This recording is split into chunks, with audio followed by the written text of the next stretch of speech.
ಪ್ರಧಾನಿ ಮೋದಿ ಕ್ಯಾಬಿನೆಟ್ನಲ್ಲಿ ರಾಜ್ಯದ 5 ಸ್ಥಾನ ಸಿಗ್ತಾ ಇದೆ. ನಮೋ ಟೀಮ್ನಲ್ಲಿ ವಿ ಸೋಮಣ್ಣಗೂ ಕೂಡ ಸಚಿವ ಸ್ಥಾನ ಫಿಕ್ಸ್ ಅಂತ ಹೇಳಲಾಗ್ತಾ ಇದೆ.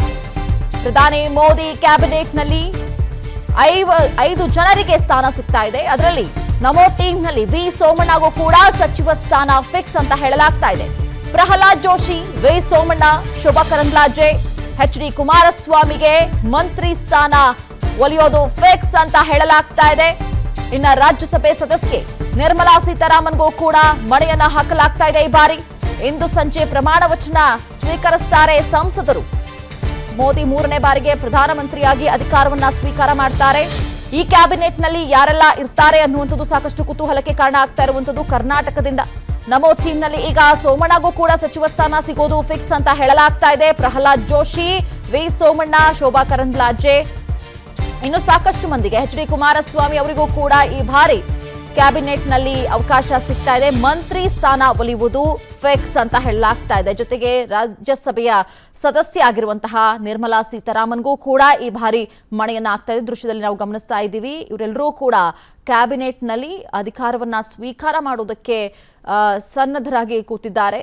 ಇವತ್ತು ಸಂಜೆ 7:15ಕ್ಕೆ ಮೋದಿ ಅವರು ಪ್ರಮಾಣ ವಚನವನ್ನ ಸ್ವೀಕಾರ ಮಾಡ್ತಾರೆ. ಅದರ ಜೊತೆಯಲ್ಲಿ ಕ್ಯಾಬಿನೆಟ್ ರಚನೆ ಆಗಬೇಕು, ಕ್ಯಾಬಿನೆಟ್ನಲ್ಲಿ ಯಾರೆಲ್ಲ ಇರ್ತಾರೆ ಅನ್ನುವಂಥದ್ದು ಸಾಕಷ್ಟು ಕುತೂಹಲಕ್ಕೆ ಕಾರಣ ಆಗಿತ್ತು. ಯಾಕಂದ್ರೆ ಈ ಬಾರಿ ನಿರೀಕ್ಷೆಯಷ್ಟು ಒಂದು ಅಂಕಿಯನ್ನ ದಾಟುವುದಕ್ಕೆ ಆಗಿಲ್ಲ ಬಿಜೆಪಿಗೆ.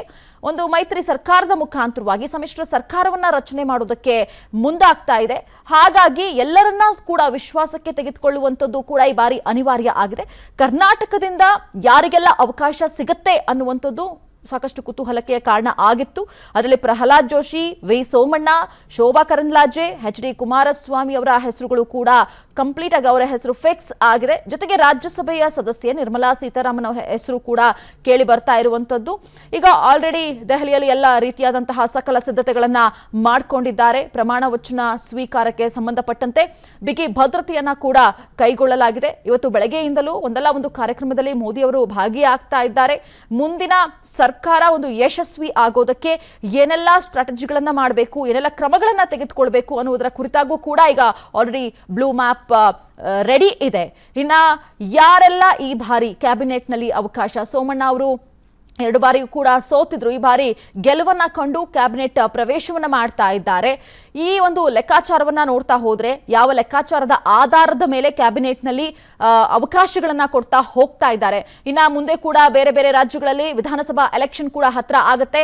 ಆ ಒಂದು ನಿಟ್ಟಿನಲ್ಲೂ ಕೂಡ ಅದನ್ನ ಗಮನದಲ್ಲೇ ಇಟ್ಕೊಂಡು ಸಚಿವರ ಸ್ಥಾನವನ್ನ ಕೊಡೋದಕ್ಕೆ ಗಾಳವನ್ನ ಹಾಕಲಾಗಿದೆ ಅಂತ ಕೂಡ ಹೇಳಲಾಗ್ತಾ ಇದೆ. ಎಚ್.ಡಿ. ಕುಮಾರಸ್ವಾಮಿಗೆ ಈ ಬಾರಿ ಮಂತ್ರಿ ಸ್ಥಾನ ಸಿಕ್ಕಿದೆ. ಯಾಕಂದ್ರೆ ಜೆಡಿಎಸ್ ಮತ್ತು ಬಿಜೆಪಿ ಮೈತ್ರಿ ಮುಖಾಂತರವಾಗಿ ಈ ಒಂದು ಚುನಾವಣೆಯನ್ನ ಹೆದರಿಸಿದೆ. ಹಾಗಾಗಿ ಕುಮಾರಸ್ವಾಮಿ ಅವರಿಗೆ ಈ ಬಾರಿ ಅಧಿಕಾರ ಫಿಕ್ಸ್. ಜೊತೆಗೆ ಲಿಂಗಾಯತ ಸಮುದಾಯದಿಂದ ವಿ ಸೋಮಣ್ಣಗೂ ಕೂಡ, ಇನ್ನು ಪ್ರಹ್ಲಾದ್ ಜೋಶಿ ಬ್ರಾಹ್ಮಣ ಸಮುದಾಯದಿಂದ ಸಮುದಾಯವಾರಿಗೂ ಕೂಡ ಇಲ್ಲಿ ಲೆಕ್ಕಾಚಾರವನ್ನ ಮಾಡಿ ಮಣೆಯನ್ನ ಹಾಕಲಾಗಿದೆ.